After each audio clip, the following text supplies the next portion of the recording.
ایک حدیث برسبیل تذکرہ ابو داؤد شریف میں موجود ہے۔ حضرت عبداللہ ابن عامر رضی اللہ تعالیٰ عنہ فرماتے ہیں میں چھوٹا سا تھا، نبی پاک صلی اللہ علیہ وسلم ہمارے گھر تشریف لائے تو میری ماں نے مجھے کہا، چھوٹا سا تھا، مائیں کہتی ہے نا بیٹے یہ دیکھو میں چیز دیتی ہوں ادھر آؤ، حالانکہ کئی دفعہ مٹھی خالی ہوتی، تو میری اماں نے مجھے کہا بیٹے ادھر آؤ میں کچھ چیز دیتی ہوں۔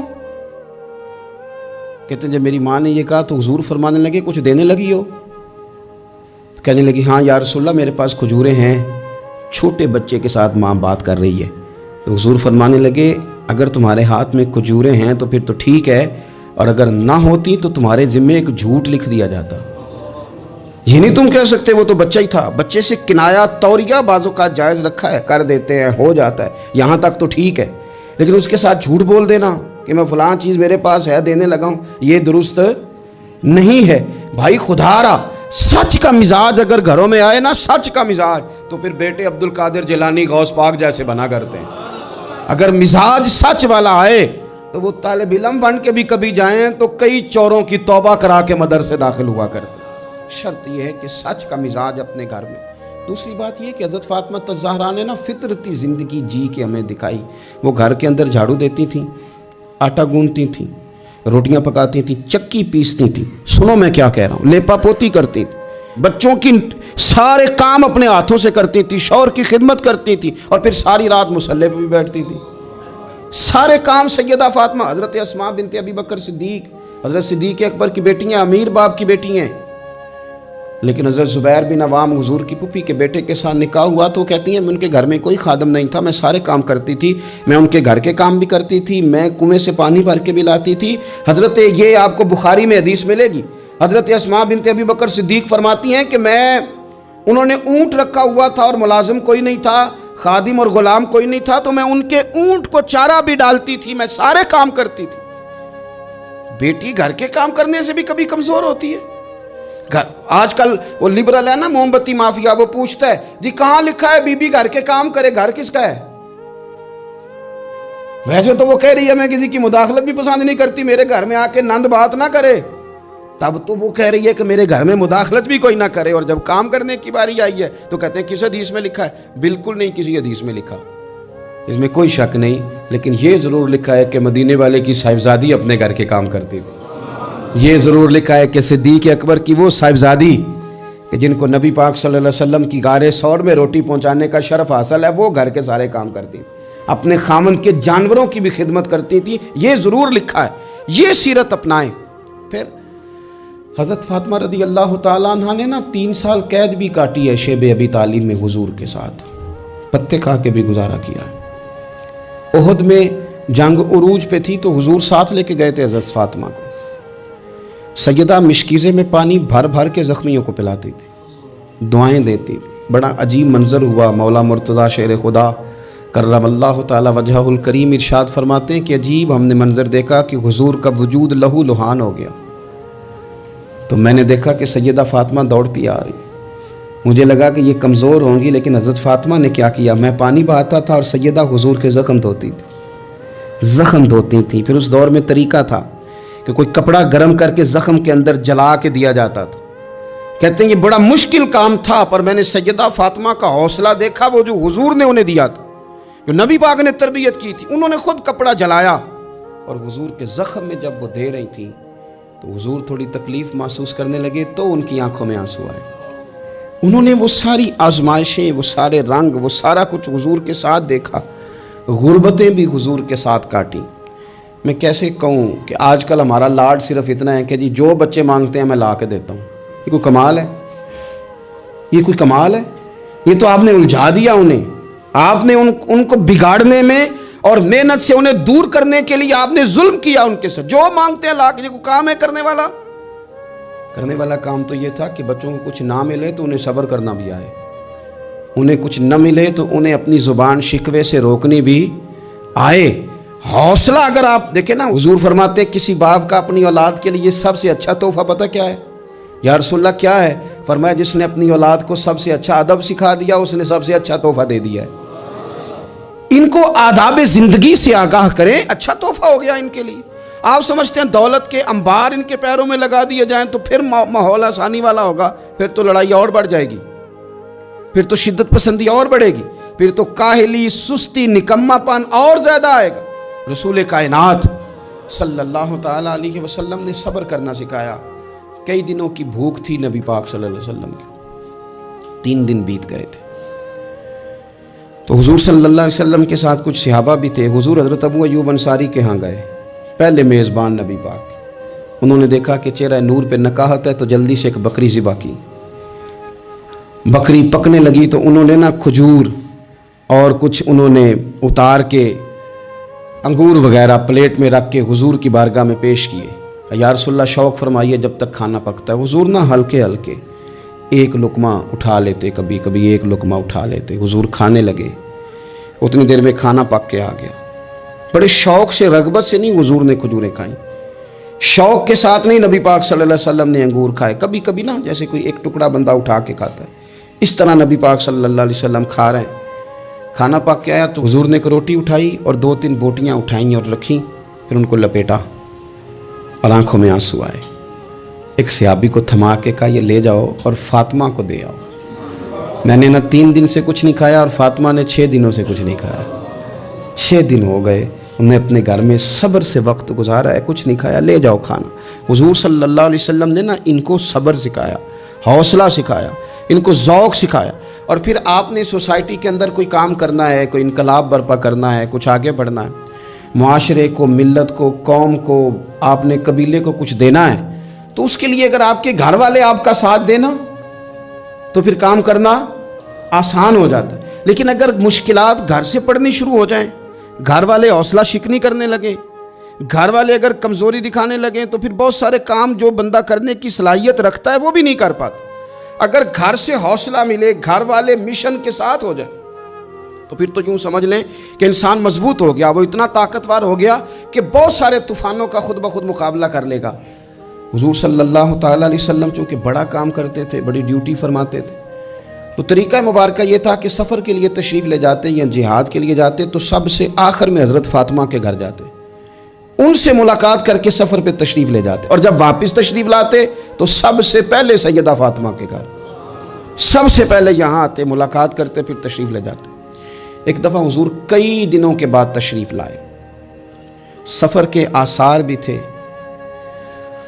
اور پھر حضور کا لباس مبارک بھی بہت دنوں سے حضور نے نیا جوڑا نہیں خریدا تھا، پہننا نہیں تھا، شرف نہیں بخشا تھا، تو کپڑے مبارک بھی نبی پاک صلی اللہ علیہ وسلم کے بظاہر بہت پرانے لگ رہے تھے۔ تو حضرت فاطمہ کے ہاں حضور تشریف لے گئے، تو سیدہ پاک نے حضور کے کپڑوں کو جھاڑا اور جھاڑ کر کے عرض کی یا رسول اللہ آپ بڑی مشقت فرماتے ہیں، حضور آپ بڑی مشقت کرتے ہیں دین کے لیے۔ یا رسول اللہ صلی اللہ علیہ وسلم دیکھیں کب سے آپ نے کپڑے نہیں خریدے، حضور یہ مشقت کب تک، کس حد تک؟ یہ گویا سوال ہے حضرت فاطمہ کا۔ یا رسول اللہ صلی اللہ علیہ وسلم اتنی مشقت؟ تو حضور نے فرمایا فاطمہ تیرے باپ کی ڈیوٹی ہے، تیرے باپ کی ڈیوٹی ہے کہ ہر دیہات میں، ہر شہر میں دین پہنچانا ہے۔ پھر نبی پاک صلی اللہ علیہ وسلم نے ایک جملہ کہا جو میں نے پہلی دفعہ پڑھا تو بتاتا ہے کہ مشن کتنا بڑا ہے۔ نبی پاک صلی اللہ علیہ وسلم نے فرمایا فاطمہ جہاں تک رات پہنچتی ہے نا، وہاں تک ہم نے اللہ کا دین بھی پہنچانا ہے۔ جہاں تک رات آتی ہے نا، جہاں جہاں رات پہنچتی ہے وہاں تک رسول کریم کا دین بھی پہنچے گا۔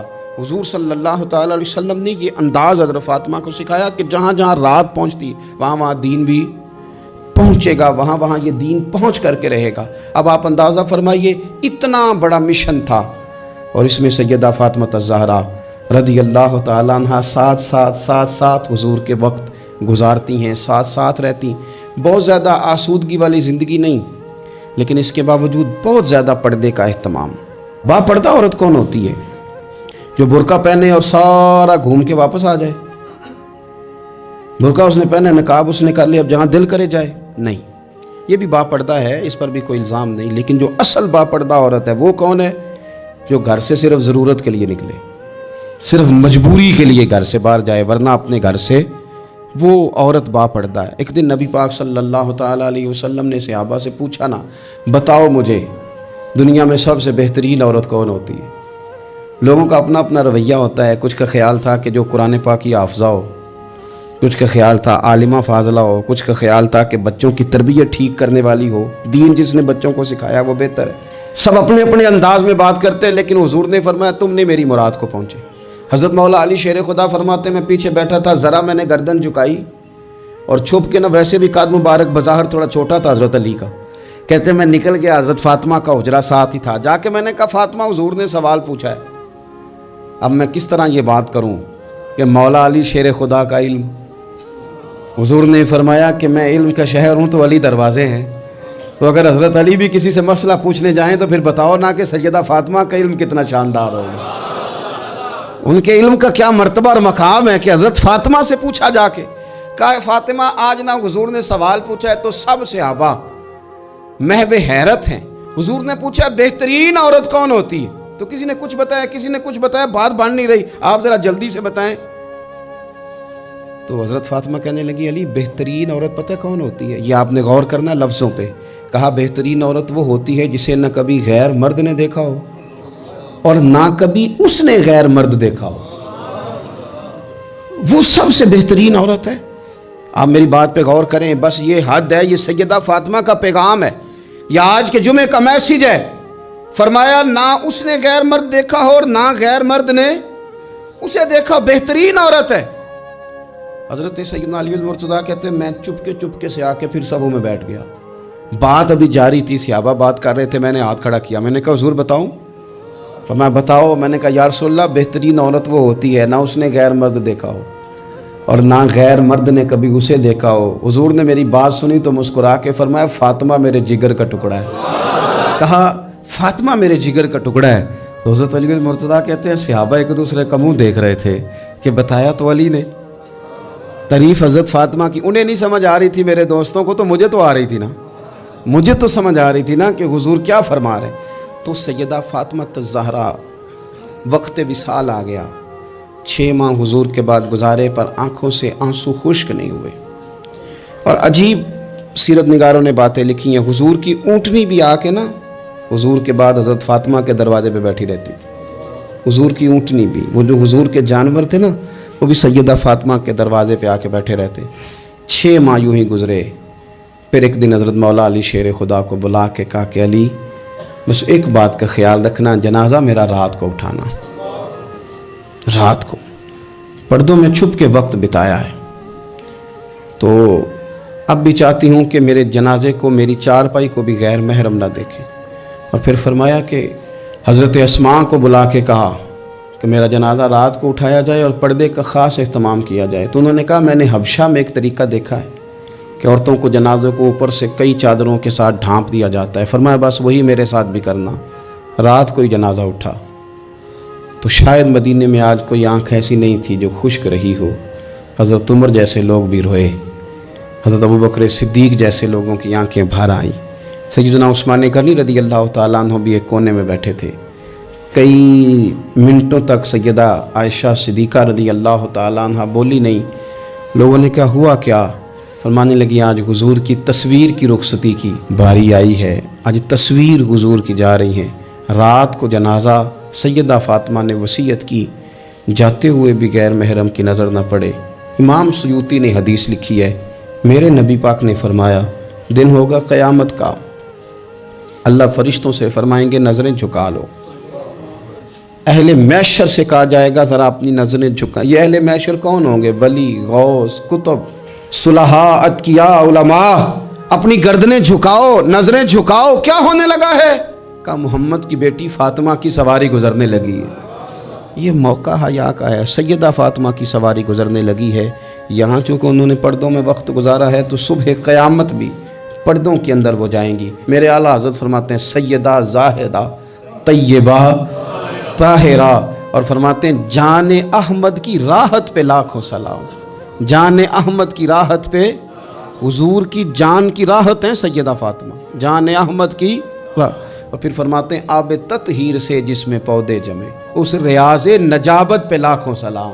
وہ تو پاکیزگی کا باب ہے۔ ایک تو یہ کہ خوب عقیدت کا اظہار کریں، دوسرا یہ کہ اپنے بچوں کو حوصلہ مند بنائیں، تیسرا یہ کہ سچ کی عادت ڈالیں، چوتھا یہ کہ صبر کا ان کو سبق دیں، پانچواں یہ کہ پردے کی خاص نصیحت فرمائیں، اور اپنے گھروں کے اندر آپ پیار والا ماحول بنائیں، بچوں کے ساتھ احترام والا رشتہ بنائیں۔ حضور سیدہ کے آنے پہ کھڑے ہوتے تھے، اس طرح کا ماحول بنائیں کہ جس سے اپنائیت بڑھے۔ اللہ کے حضور دعا ہے اللہ تعالیٰ ان کے صدقے ہماری اولادوں پہ فضل فرمائے۔